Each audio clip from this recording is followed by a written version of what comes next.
Buenos dias. Good morning in the Western Hemisphere, and good afternoon if you're elsewhere. My name is Barry Penner. I would like to welcome you to our webinar that we're hosting today by the Canadian International Internet Dispute Resolution Center. You'll see that we will be hearing today from Maria Alejandra Lopez Garcia. I'll introduce her more formally in a few moments. But first, let me just tell you a few things about the Canadian International Internet Dispute Resolution Center, or CIIDRC for short. Next slide. This is the main page of our website. If you go to our website, which I encourage you to do for lots of available information at ciidrc.org, you can see that this is our landing page of our website. And while we're based in Canada, we are serving the entire globe. Next slide.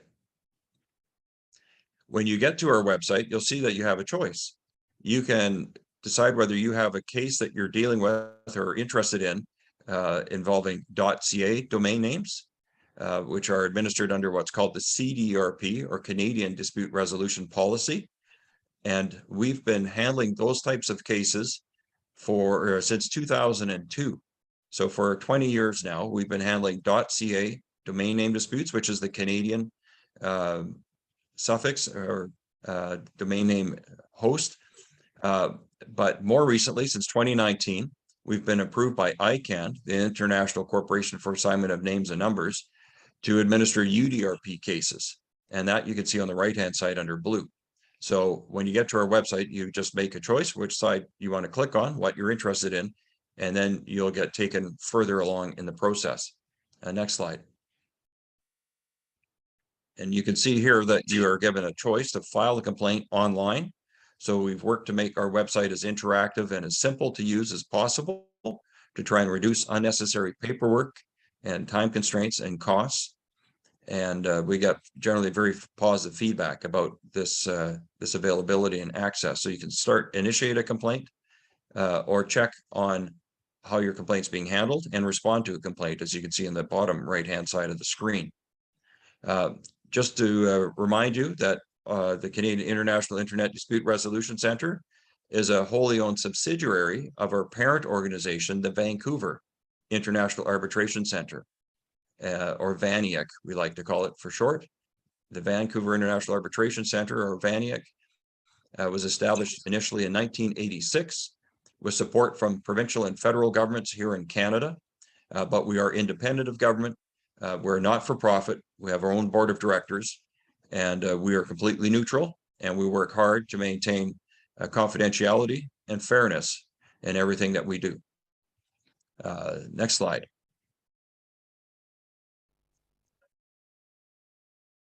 And here you can see we're getting into the program. So at this point, let me just introduce the person you'll be hearing from more in a moment.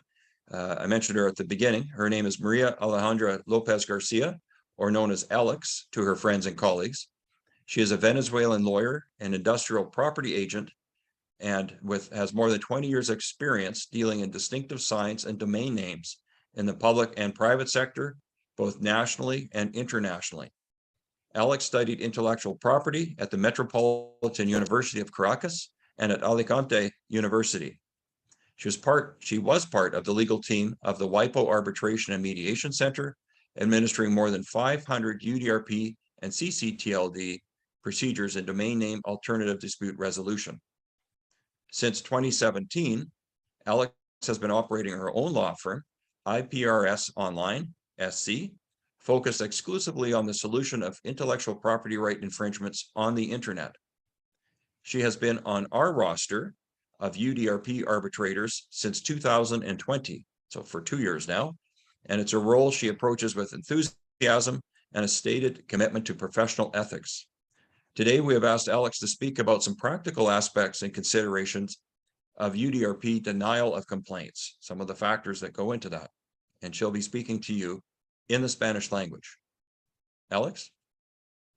Thank you very much, Barry. So I guess that now I'm going to switch into Spanish for the sake of the audience. Thank you very much for that incredible introduction. Thank you. Okay, so bueno, muy buenas tardes o buenos días donde se encuentren. De verdad que, bueno, es un honor para mí estar aquí otra vez presentándoles esta charla. Hoy vamos a hablar sobre casos que han sido negados ante el centro canadiense.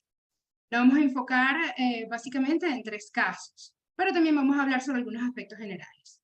En el programa veremos facultades generales del panel o del experto sobre los recursos jurídicos que tenemos ante la UDRP, por qué se niega una demanda UDRP, y vamos a ver 3 casos, entre ellos van a ser el de Clerk, el de isocanada.com,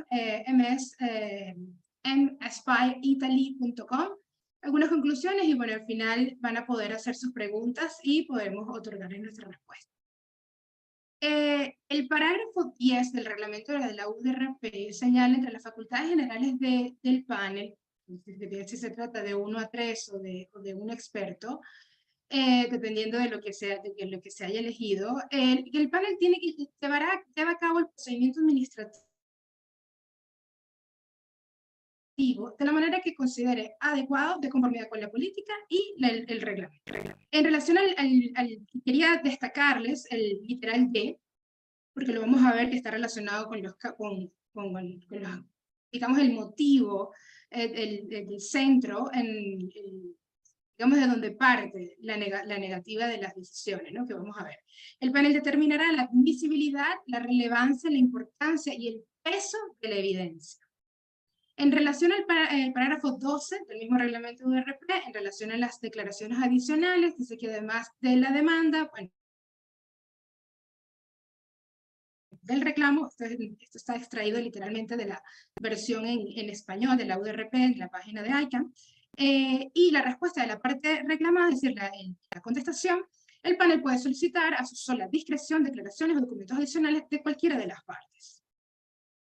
Entre otras las facultades que tenemos al momento de decidir, el panel, el experto, rendirá una decisión en función de las declaraciones y de los documentos presentados, ¿okay? Y de conformidad con la política, el reglamento y cualquier otra regla o principio jurídico que considere aplicable. ¿Cuáles son estos recursos jurídicos? El parágrafo 4I de la política nos indica que tenemos 2 recursos, o bien la cancelación o solicitar la transferencia. Si bien la cancelación, y particularmente no la recomiendo. ¿Por qué? Porque el nombre de dominio vuelve a estar disponible. Esto quizá ya se ha comentado y quizá para algunos expertos nos puede resultar, o quienes estamos en el área nos puede resultar como quizá algo quizá obvio, pero nunca hay que darlo por sentado, ¿no? Entonces siempre hay que aclarar. Por el otro recurso que tenemos es la transferencia. En el caso de una transferencia, pues está feliz el demandante, se transfirió el nombre de dominio y no hay problema. Hay que tomar muy en cuenta que este fórum, ¿okay?, se limita a la transferencia o a la cancelación de nombres de dominio que cumplen con todos y cada uno de los elementos, o sea, con los 3 elementos del parágrafo 4A de la política. En relación a los recursos jurídicos, aquí les traje algunas estadísticas para que veamos que quizá la negativa de las demandas no necesariamente, no es la constante, evidentemente, porque representan un 3%, mientras que las transferencias representan un 48%, pero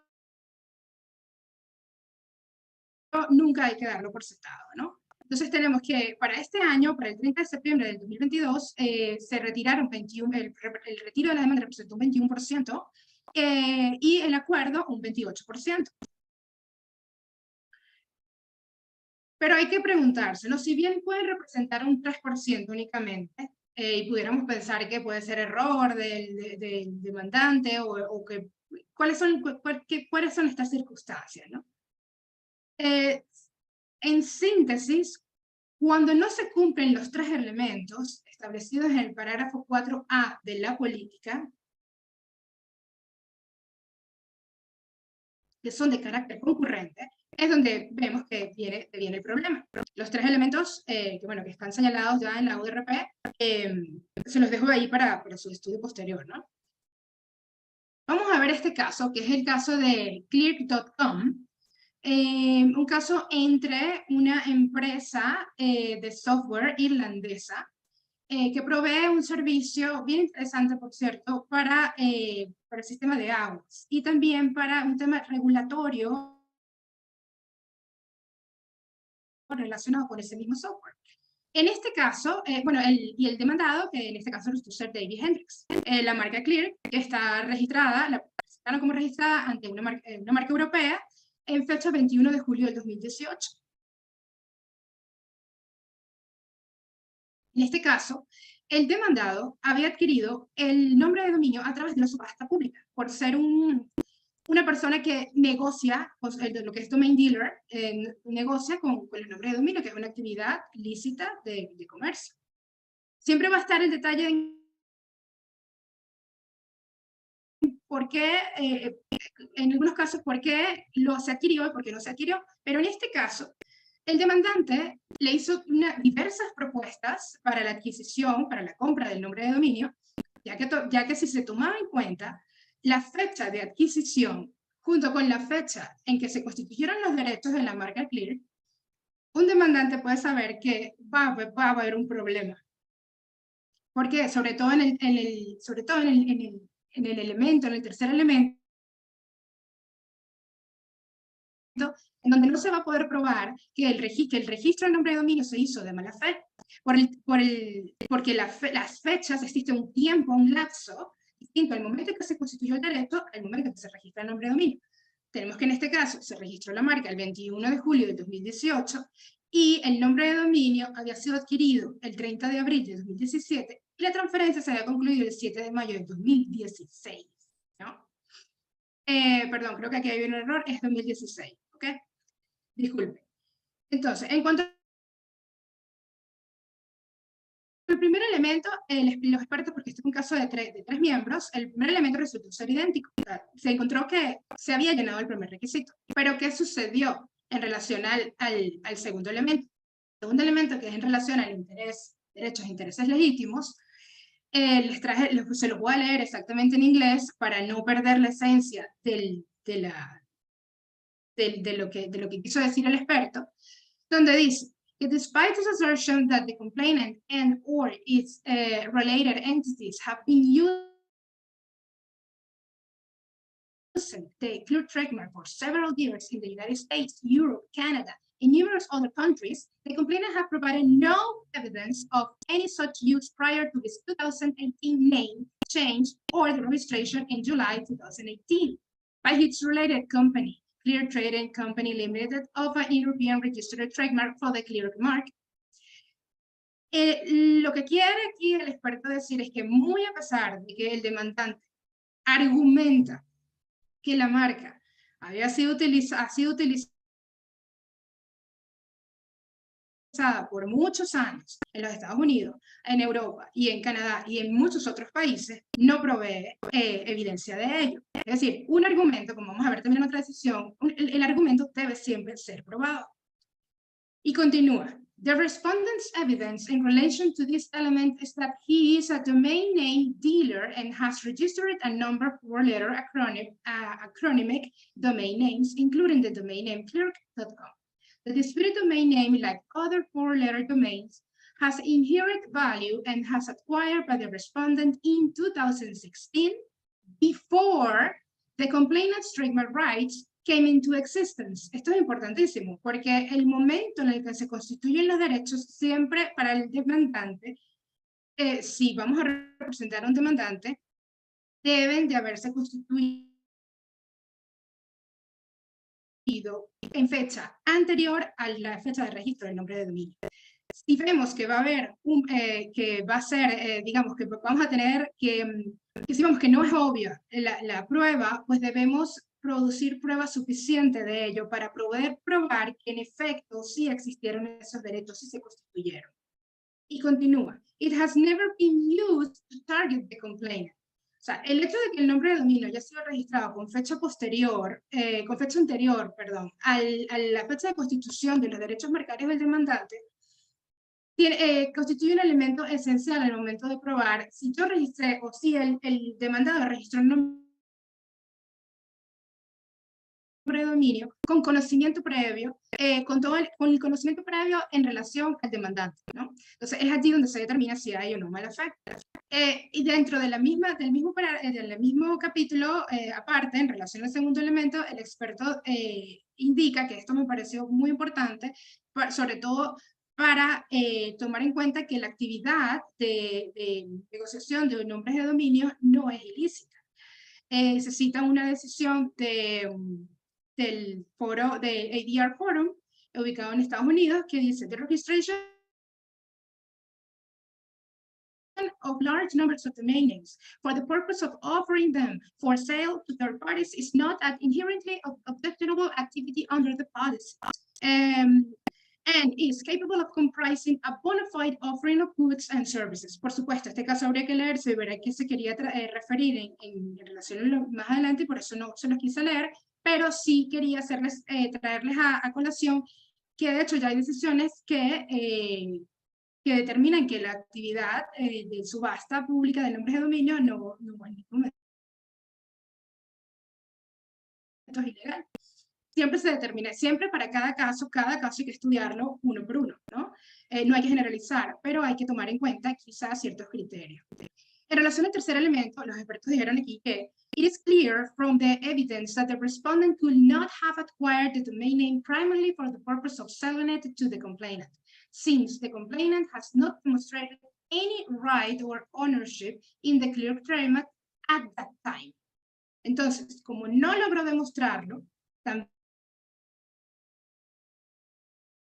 se determinó que no se cumplió el tercer elemento. The respondent has not used the domain name to target the complainant or its clear trademark, or otherwise acted in bad faith with respect to the domain name. The panel finds that the respondent did not act in bad faith with respect to the acquisition of the clear.com domain name and does not act in bad faith in rejecting the complainant's offers to buy it. Aquí es interesante, si quieren, yo les invito a que se lean la decisión para que vean la cantidad, digamos, el número de solicitudes que le hace el demandante al demandado, una oferta,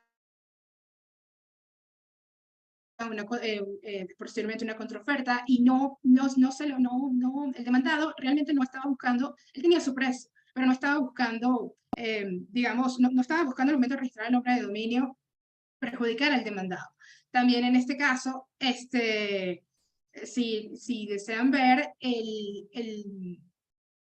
reverse domain hijacking se declara en contra se declaró en que el demandante, como sabía que había acudido como un plan B, porque sabía que no iba a poder, digamos, no iba a salir favorecido por la misma circunstancia que tenía con el momento del registro del nombre de dominio, el momento de constitución de los derechos, pues los expertos determinaron que el nombre de dominio debía mantenerse con el demandado, ¿no? Pero bueno, esto es una de las decisiones. Otra decisión que les traigo aquí, que también vamos a ver la importancia y el peso que tiene la evidencia, es el caso de Daiso Canada CO Limited versus Fairchild Property Group Limited, de daisocanada.com. En este caso, el primer elemento se logró comprobar que el demandante tenía derechos en relación al nombre de dominio, que resultaba ser confusamente similar. Pero en relación al segundo elemento, aquí en este caso hubo un acuerdo que resultó ser oral entre las partes, un acuerdo de distribución. Las partes tenían más de 16 años de relación comercial, y en ese acuerdo se otorga permiso al demandado de registrar el nombre de dominio. Pero, y este hecho, pues, tiene un peso significativo porque demuestra que sí, que el demandado tenía derechos e intereses legítimos en relación al nombre de dominio. Ahora bien, en relación al tercer elemento, no se logra demostrar la mala fe. ¿Por qué? Porque tampoco se provee evidencia en relación al mismo acuerdo y a la terminación, a los términos y condiciones de la terminación de ese acuerdo. Entonces, esto ya es ir mucho más allá, es que un experto vaya mucho más allá. Como les dije, como mencioné en un principio, un caso UDRP se va a limitar a casos de ciberocupación, donde se cumplen los 3 requisitos con todas y cada una de sus, digamos, de sus aristas, pero digamos que son casos de ciberocupación claros, ¿no? Casos que deben ser decididos en corte o dirimidos en otro foro, no pertenecen a la UDRP. Entonces, some assertions have been made on behalf of the complainant, but they are not evidence. Lo mismo que les comenté en un momento. Los argumentos, o sea, argumentar o aseverar que el demandado actuó de mala fe por tal y cual circunstancia en relación, quizás se cite hasta la misma política, los mismos escenarios, pero si no lo pruebo, si no hay prueba suficiente ante el experto, y más si puede resultar un caso complejo, no va a proceder. Entonces, vuelvo a leer aquí. Some assertions have been made on behalf of the complainant, but they are not evidence. And the policy is quite clear that each of the constituent elements must be proved, which means proved by evidence. The registration of the domain name was affected with consent of the trademark owner, but that consent has now been abrogated or withdrawn because of the distribution agreement was terminated. Entonces, continúa. Of course, there may emerge a completely different situation if all the evidence of the agreement and his termination were produced, but until then, the complainant has not made out his case. Este fue la decisión del experto.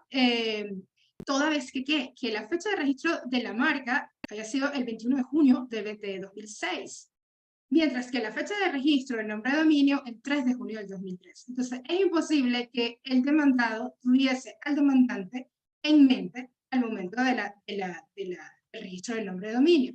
Entonces, de nuevo, hubo una falta de evidencia. Además de esta circunstancia, porque no quiere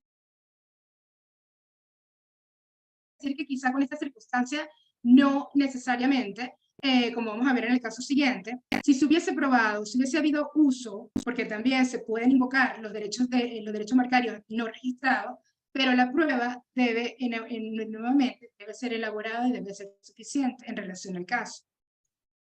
Vamos a ver este caso reciente en donde el experto niega la transferencia del nombre de dominio de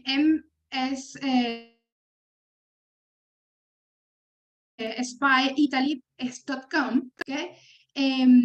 En donde esto es una aplicación que, bueno, se está volviendo bastante famosa, bastante, digamos, concurrida con bastantes usuarios, que sirve para monitorear, digamos, pues se pueden monitorear niños, se habla de control parental, es una cámara a través de la cual puedo vigilar qué es lo que sucede en cierto sitio específico, ¿no? Se pueden vigilar mascotas, se pueden vigilar, yo diría que más que todo se está utilizando para vigilar el comportamiento de los niños cuando quizás se dejan con la niñera o cosas así.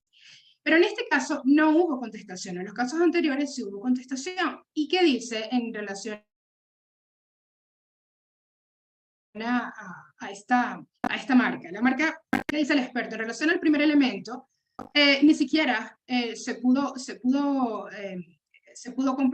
digamos, llenar o satisfacer el primer elemento, ya que la marca fue registrada el 29 de septiembre de 2015 y el nombre de dominio el 10 de octubre de 2014. Pero veamos qué dice el experto. In addition, complainant does not demonstrate in the documents provided any significant, esto es importantísimo, any significant use of the sign MS-M-SPY prior to the registration of the domain to attest to the particular reputation of the sign throughout the world and where respondent is located. Complainant does not own valid prior rights that can be used the present precedent to assess the similarity between those at the disputed domain. O sea, el experto aquí ni siquiera, o sea, considera que no, como el demandante no tiene derechos en relación a ese signo distintivo a los efectos del primer elemento, pues no puede entrar, no entra en el análisis. ¿Okay? Y en relación al uso significativo, o sea, tenía que haber demostrado que la marca había sido usada antes, o tenía el uso antes del registro del nombre de dominio. O sea, no simplemente porque tengamos la marca registrada y esto pudiese haber resultado ser un caso en donde el análisis hubiese sido confusamente similar, porque es la marca más un término geográfico.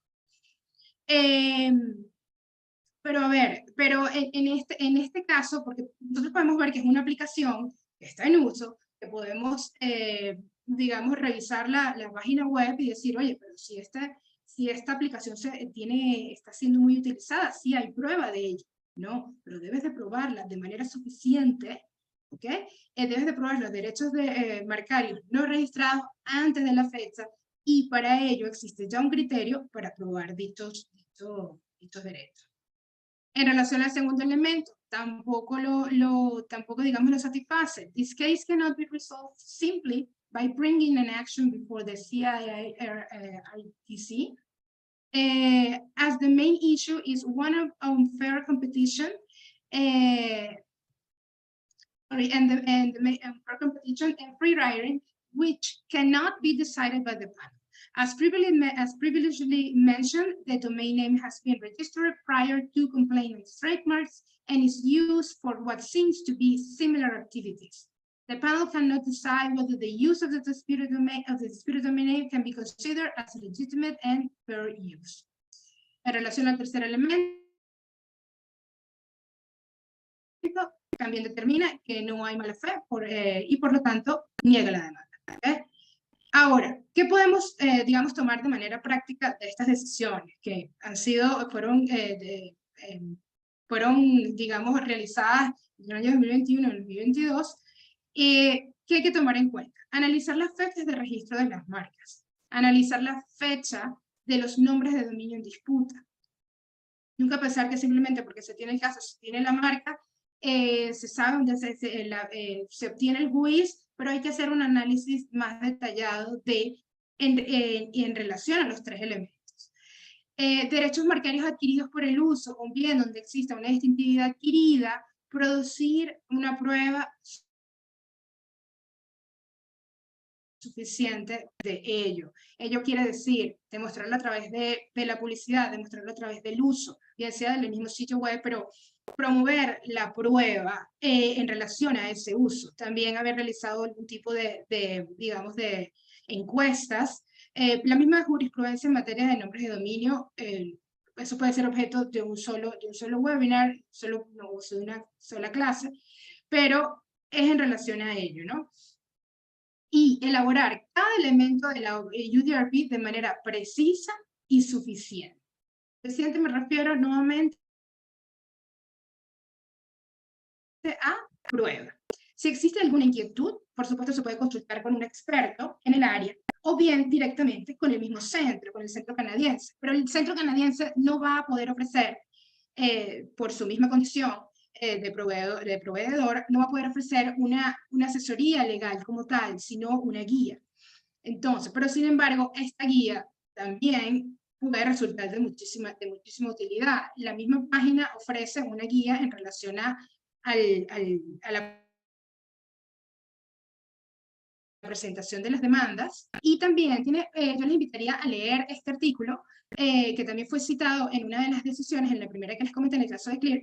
Es un artículo que habla sobre cuáles son los errores más comunes al momento de presentar una demanda UDRP. Entonces, bueno, esto sería todo por hoy, y si tienen alguna pregunta, o sea, espero haberles dejado en sus mentes, en estos breves minutos de su atención, la palabra evidencia. Es sumamente importante al momento de elaborar una demanda o de decidir acudir a la UDRP. Barry, I have finished. Let's see if there is any question.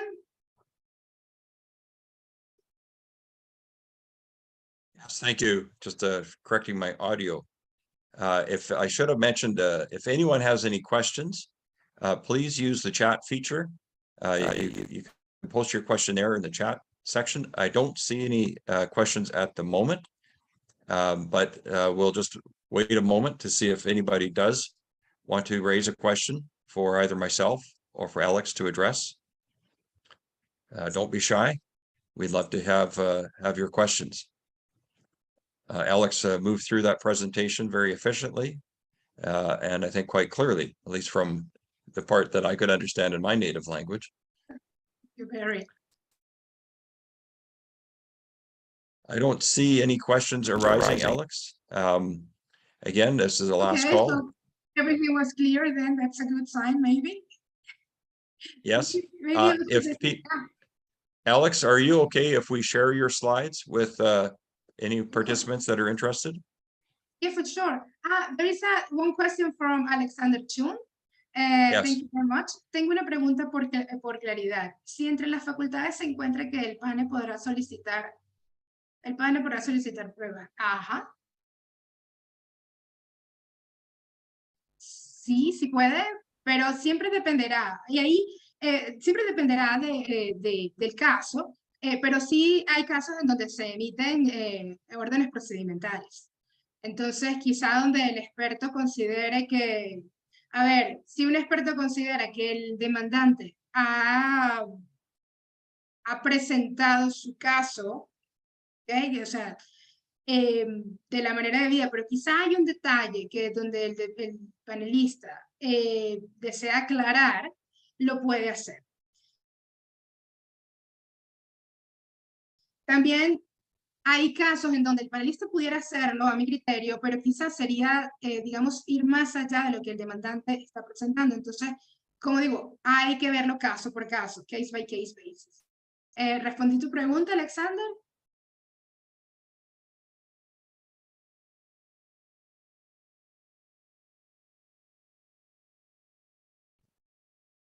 Ok, bueno, quizá la preguntó a las 2:31, bueno, la preguntó ahorita, pero quizá está, no está.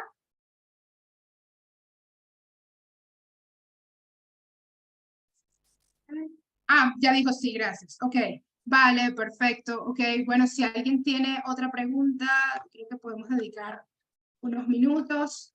Si no,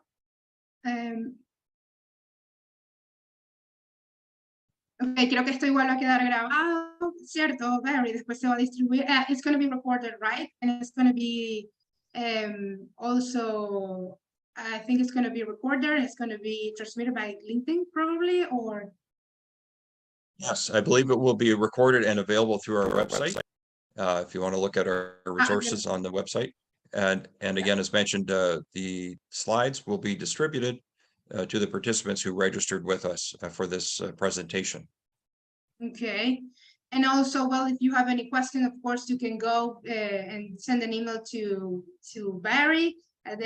You have your email there. And if you ever have any question in relation with the case, I'm also available. And yeah, we'll be glad to answer any.